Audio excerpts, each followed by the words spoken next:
अस्सलाम वालेकुम नाज़रीन, भटकल वन मीडिया के ख़ास मुलाकात के प्रोग्राम में आपका इस्तकबाल है। आज हमारे साथ एक ऐसे मेहमान हैं जो मेडिकल फील्ड से ताल्लुक़ रखते हैं। उनका प्रोफेशन ही मेडिकल है। हुबली शहर में है। डॉक्टर बीजापुर जो बीजापुर हॉस्पिटल चलाते हैं और आज हम आपसे उनकी मुलाकात कराएंगे। नाज़रीन, आपको मैं इस बात की इत्तला दूं कि डॉक्टर बीजापुर साहब हुबली में अपने प्रोफेशन को प्रोफेशन नहीं बल्कि खिदमत खल्क समझकर उसको अपनाया है कि इस दौर में आपने बहुत सारी खिदमत अंजाम दी। और आपको ये भी बताऊं कि ख़ुद कोरोना वायरस से मुतासिर हुए हैं। आज हम इसी ताल्लुक़ से आपसे हम गुफ्तगू करने वाले हैं। डॉक्टर साहब, हमारे इस ख़ास मुलाकात के प्रोग्राम में आपका इस्तकबाल है। डॉक्टर साहब, मैं आपसे एक बात का जो सवाल, क्योंकि मैं आगाज़ में ही हमारे नाज़रीन को बताया हूँ कि आप ख़ुद कोरोना के वायरस से मुतासिर हुए थे, लेकिन आजकल जो व्हाट्सएप का दौर है, व्हाट्सएप में कई सारा मवाद मिलता है कोरोना को लेकर, कोरोना के फेवर में, कोरोना के गलत फहमियाँ फैलाने में। आप क्या राय देना चाहते हैं? आपकी क्या जो मैसेज है जो हमारे अवाम को, हमारे ऑडियंस को देना चाहते हैं? बिस्मिल्लाहिर्रहमानिर्रहीम। आप का बहुत बहुत शुक्रिया। पहले तो आपका शुक्रिया इसलिए कि आप भटकल से इधर आए और मेरी इस नाचीज़ की इंटरव्यू ले रहे हैं। जैसे कि आपने कहा कि मैं यहाँ पे एक हॉस्पिटल चलाता हूँ। बहुत से मरीज़ लॉकडाउन में भी हमने देखा। लॉकडाउन के पहले अरसे में बहुत ही अच्छा था, क्योंकि मरीज़ कम, कोविड के मरीज़ कम थे, दूसरे मरीज़ थे। उसमें बहुत ही इंटरेस्ट हो रहा काम करने में। लेकिन जुलाई में मैं भी जो है इस बीमारी का असर हुआ और मैं बीमार पड़ा। तो 12 जुलाई को मेरा टेस्ट कराएगा तो वो पॉजिटिव था। इसके बारे में, बीमारी के बारे में जो कहा जा रहा है कि साजिश है, अफवाह है, रूमर है, क्या क्या कह रहे हैं कि नहीं है, वो जो पहले जब फैली तो वो कैसे फैली वो अलग बात है। लेकिन जब फैली है तो ये बीमारी है, ये वायरल डिसीज़ है, इसका वायरल डिसीज़ ही है, दूसरी कोई नहीं है, अफवाह नहीं है कोई। अब कहते हैं कि आप एक मरीज़ लेके जाएं तो आपको कितने पैसे देते हैं। ये बात चल रही है, ये बात बहुत चल रही है। तो ये मुझे नहीं लगता कि इकोनॉमी इतनी ख़राब हो चुकी है और उसके ऊपर इतने पैसे, लाखों के पेशेंट्स आए हैं, उनको कैसे पैसे देंगे? ये तो गलत बात है। अब अफवाह, बीमारी कुछ नहीं है, लेकिन लोग देखे हैं, देखने के बाद भी जो है वो ये अफवाही करें। बहुत से लोग, उनके घरों में शायद ये बीमारी नहीं है, वो अफेक्ट नहीं हुए, लेकिन मैं ख़ुद भी इसका मुझ पर अफेक्टेड था, बीमार था। ये बीमारी ये थी, उसमें सिटी में आई थी, सीटी स्कैन जो कराया उसमें आई थी, बाद में थ्रोट स्वैब लिया गया उसमें थी, और मैं ख़ुद भी जो बीमार था, बुखार थी, खांसी थी, कमज़ोरी थी, और बहुत दर्द होता था पाँव पैर वगैरह में, कमज़ोरी थी। ये तो जो आसार वायरल फीवर के होते हैं वो होते हैं। इसमें ये बीमारी से आपको क्यों ऐसे चीज़ें चले हैं शायद नहीं पता। दूसरी चीज़ जो बहुत से लोग कह रहे हैं, दो कहे कि मैं अपनी आप बात बताऊंगा, कि कह रहे हैं कि ये पेशेंट जाते ही जो है, हमारे हुबली में किम्स एक बड़ा हॉस्पिटल है जहाँ पे इसके बहुत तादाद में ट्रीटमेंट दी जा रही है। लेकिन हो रहा है कि कहते हैं कि मरीज़ जाता है, उसके डेड बॉडी वापस आती है। ये अफवाह चल रही है। ये इसलिए हो रहा है कि मैं ख़ुद भी देखा हूँ कि मरीज़, बहुत से मरीज़ old age, specially old age, उनको क्या करते हैं, डर के जो है घर में रख लेते हैं। लेके गए तो काम बोलते हैं कि बाहर कोविड है करके। तो इसको छुपाने के लिए, इस मरीज़ को छुपाने के लिए बहुत दिन रखते हैं। खांसी रहती, बाहर से दवाई लेते हैं, तो छोटे छोटे हॉस्पिटल में कभी कभी लेके जाके दिखाते हैं। इसकी डायग्नोसिस बराबर से नहीं करते और वो ऑक्सीजन लेवल कम होते रहता है।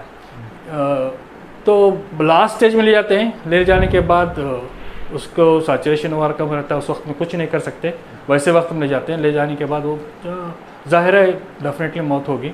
तो ऐसी चीज़ें होने की वजह से भी लोग घबराए हुए हैं। इसमें एक खासियत ये है, ये बीमारी ज़रा दूसरे इन्फेक्शन, वायरल इन्फेक्शन से ज़्यादा वही डॉक्टर साहब मैं ये फर्क पूछना है। चाह रहा था आपको कि आम जो खांसी सर्दी और इसके खांसी सर्दी में क्या डिफरेंसेस पाए जाते हैं, वही जो मेरा सवाल था। ये फ्लू जैसी वायरल, फ्लू से जैसा वायरल होता है वैसा ही वायरस है कोविड-19 वायरस, जो इसमें ये इन्फेक्शन ही नहीं, दूसरी दो चीज़ें पाई जाती हैं इसमें। एक तो थ्रोम्बोसाइटोसिस होती है, यानी जो प्लेटलेट होते हैं, जैसे डेंगू में प्लेटलेट कम होते हैं, इसमें प्लेटलेट जो है रगों में, इसके लंग्स के, फेफड़ों के रगों में जम जाते हैं। जम जाने से वो जो ऑक्सीजन का एक्सचेंज होता है वहाँ पे नहीं होता। तो लोग, बहुत से लोग अच्छे रहते हैं, उस देखने में, बात करने में ठीक लगते हैं, लेकिन जब ऑक्सीजन चेक किया जाता है तो 50, 60, 70% ले जाता है। होना चाहिए 94%, नॉर्मली 94% होना चाहिए, लेकिन वो होता है 50-60%। इसको हैप्पी हाइपोक्सिया बोलते हैं। हाइपोक्सिया है यानी ऑक्सीजन कम है लेकिन पेशेंट खुश है। इसकी एक खासियत है, ये खासियत, इसको डिटेक्ट किया जाता है। ये दूसरी चीज़, लंग्स में इन्फ्लेमेशन होता है। ये दो चीज़ें ज़रा हटके हैं दूसरे बीमारी की वजह से के बनिस्बत, तो इसको जो है ट्रीट किया जाता है।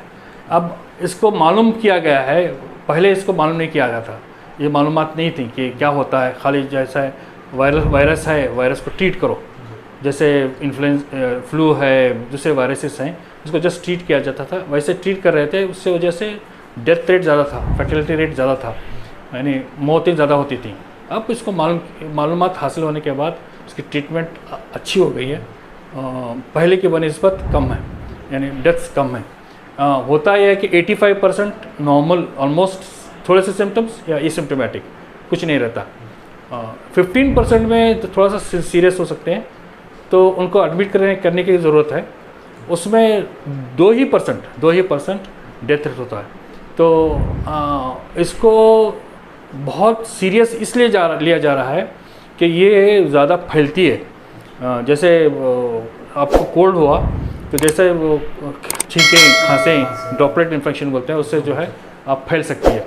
तो इससे ज़्यादा इफ़ेक्ट हो सकते हैं क्योंकि ये नया वायरस है। दूसरे वायरस इन्फ्लुएंजा वगैरह पहले से आपके इसमें जिस्म में है, उसकी सहने की ताकत आपके जिस्म में है, इसके साथ नहीं है, तो ये फैल सकती है, ज़्यादा से फैल सकती है। और फैलने के बाद स्पेशली बूढ़े 50, 55, 60 के ऊपर जो हैं, उनके साथ दूसरी बीमारियाँ हैं, ये डायबिटीज़ है, अस्थमा है, ब्लड प्रेशर है और दूसरी बीमारियां हैं, तो उनको ज़्यादा इफ़ेक्ट हो सकती है। और ये कैंसर है, तो इनके साथ ज़्यादा मुहल्लिक हो सकती है, इसलिए उसको डर के रहना पड़ेगा। डॉक्टर साहब, आगाज़ में जितना उसको डराया गया, जितना प्रिकॉशंस लिया गया, चूँकि तब जो है वायरस का जो फैलाव कम था, अब चूँकि बहुत ज़्यादा बढ़ गया है, अब फ्री छोड़ा जा रहा है, ये तजाद जो है समझ में नहीं आया। ये मुझे भी समझ में नहीं। एक्चुअली होना चाहिए था कि पहले वो लॉकडाउन जो वगैरह किया गया था, उससे पहले जैसे ही बीमारी शुरू हुई, इंडिया में तो नहीं थी, चाइना से आ रही थी, दूसरे ममालिक से आ रही थी, जहाँ भी थी तो शायद उसको ब्लॉक करते या फ़्लाइट्स आते तो उनको क्वारंटाइन किया जाता, उन पैसेंजर्स को इमीडिएटली किया जाता और उनको छोड़ा नहीं जाता। तो शायद वहाँ पे शायद थोड़ा सा चूक हुई है, कहीं गलती हुई है। बाद में उन्होंने लॉकडाउन किया इसकी सीरियसनेस, चाइना, ब्राज़ील, इटाली में तो इतने मौत हुए, उसको देख के सभी लोग डर गए, इटाली और ब्रिटेनिया, यूके में। तो इसकी वजह से लोगों में एक दहशत थी, एडमिनिस्ट्रेशन जो हेल्थ अथॉरिटीज़ हैं उनमें जो है दहशत थी। तो उसको रोकने के लिए एक ही रास्ता था कि लोग आपस में न मिले, तो इसको पहले तो लिया गया। अब वो इकोनॉमी इतनी डाउन हो गई है, इसके साथ हमें रहना है। अब लोग समझते हैं कि इसके साथ हमें रहना है, कैसे रहना है वो सोच के रहना है, इसलिए इसको छूट दी गई। लेकिन जो चीज़ें हैं, जो कहा जा रहा है कि मास्क पहने, डिस्टेंसिंग करें, सोशल, वो खाई वो लेके रहे। डॉक्टर साहब, ये कोरोना वायरस को जो है एक ख़ास रिलीजियस यानी मुसलमानों से जोड़ा गया था आगाज़ में, तो उस सिलसिले में आपका क्या? वो शायद हो सकता है पॉलिटिकल मोटिव होगा। मुझे नहीं लगता कि उन्होंने, मैं जैसा न्यूज़ देखा हूँ, हो सकता है मीडिया का कुछ रोल रहा होगा, कुछ रोल मीडिया का है, पॉलिटिक्स हैं, वो सभी हो सकता है। लेकिन मुझे नहीं लगता कि वो हुआ, क्योंकि बहुत से लोग फॉरेनर्स थे वहाँ आए हुए थे, उनको परमिशन नहीं दी गई। बहुत से लोग जो इज्तिमा हुआ था उसके बाद उनको परमिशन नहीं दी गई, तो शायद वो लेके अर्ली स्टेज में लेके जाते तो इतना फैल भी नहीं सकता था, क्योंकि बहुत से लोग फॉरेनर्स थे, शायद वो डिसीज़ लेके आए होंगे, तो एक से लग के दूसरों को लगी होगी, ज़्यादा लोग आए होंगे। लेकिन अब तो कोई मज़हब, कोरोना किसी का मज़हब को देखता नहीं।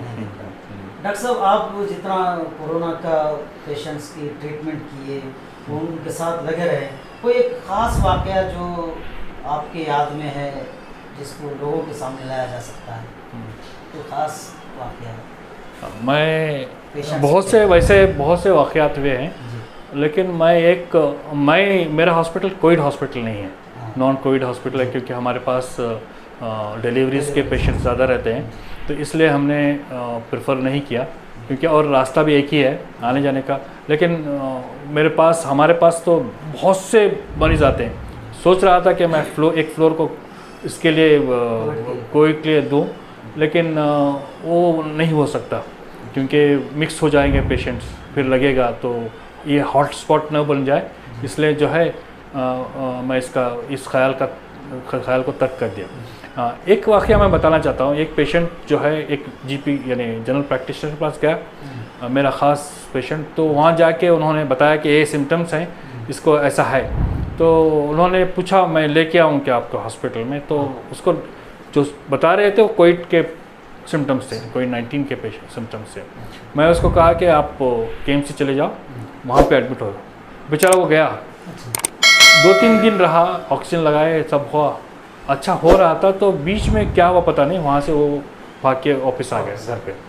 2-3 रोज़ रहने के बाद फिर मेरे पास आया, मैं ऑपरेशन में बिज़ी था, तो फिर उसको बताया कि, तो बोला कि नहीं तू उसी का पेशेंट है, वैसा ही पेशेंट है, तो वापस चले जा, वापस KMC जा, मैं बताता हूँ, किसी को रिक्वेस्ट करके फिर एडमिट करते हैं। तो वो नहीं गया, फिर 3-4 दिन के बाद फिर आया, यानी वो KMC से आने के 5-6 दिन के बाद फिर वापस आया। तो मैं जैसे ही इंटरव्यू हुआ उसके देखने के लिए, उसका सैचुरेशन जो है 54% था। मैं उसको फौरी कहा कि तू कोविड हॉस्पिटल चले जा।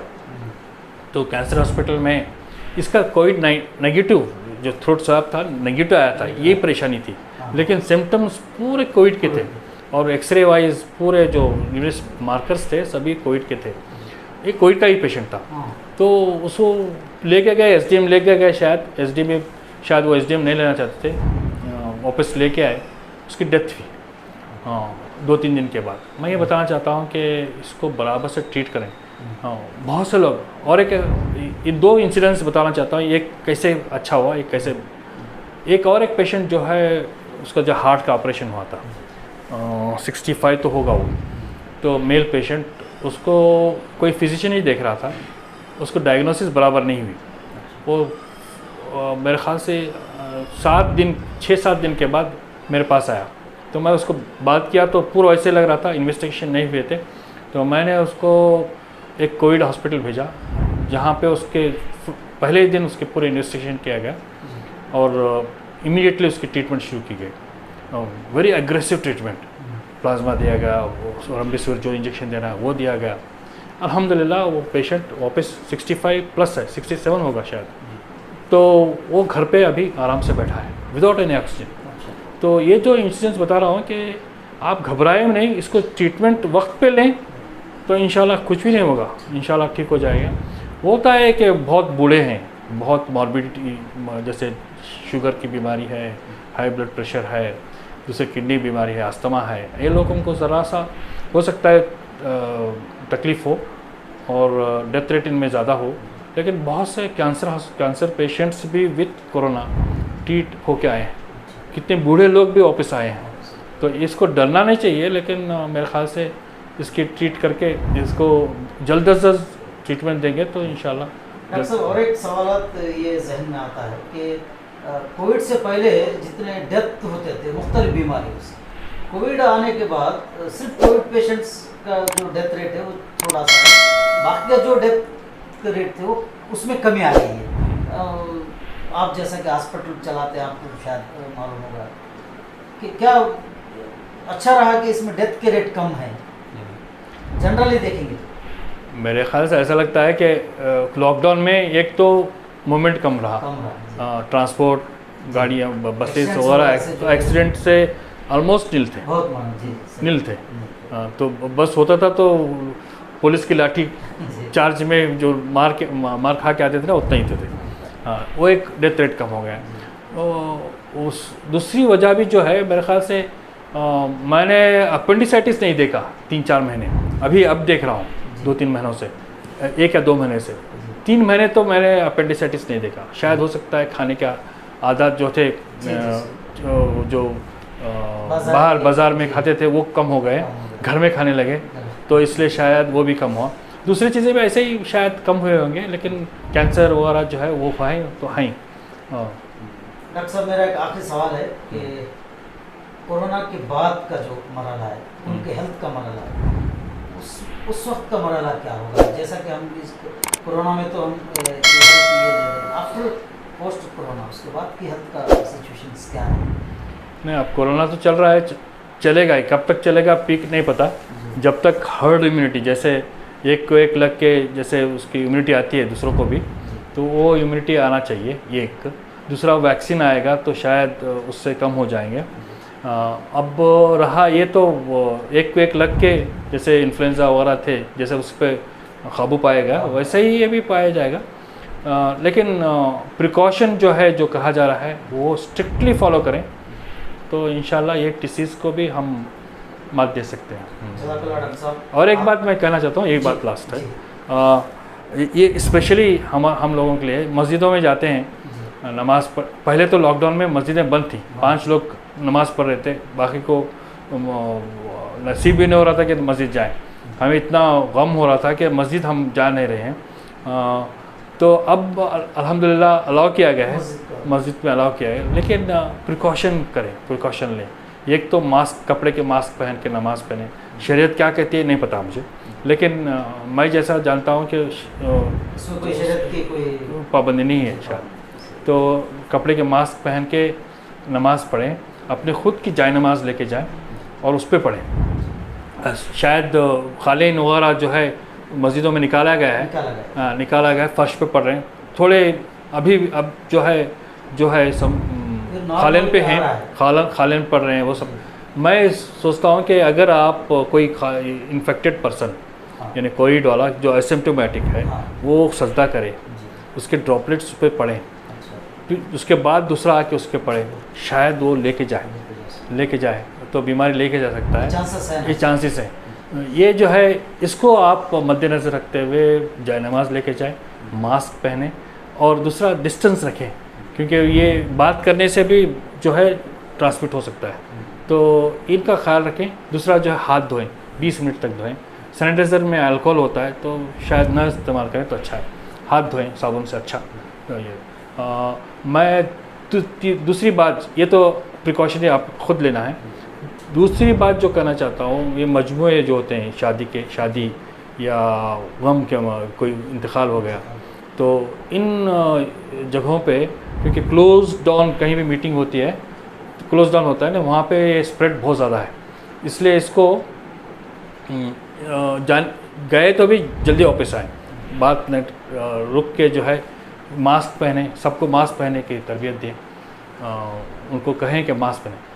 एक ही मैसेज है, मास्क पहने, डिस्टेंस रखें और आपके हाथ।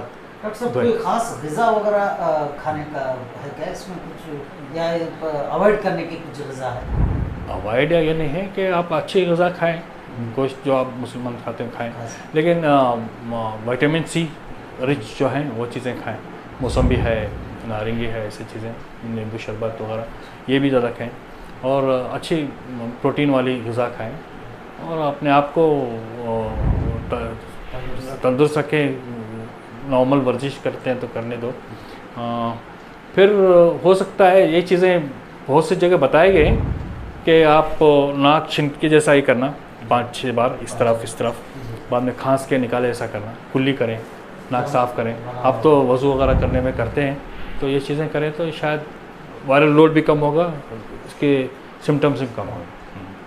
शुक्रिया जज़ाकल्लाह डॉक्टर साहब, आपने हमारे लिए वक्त दिया, हमारे लिए मौका दिया और अपनी ख्यालात को अपने हमारे नाज़रीन के सामने रखा। नाज़रीन, हम आपको इजाज़त देते हैं तो इंशाअल्लाह नेक्स्ट प्रोग्राम में किसी ख़ास मेहमान के साथ हम हाज़िर होते हैं।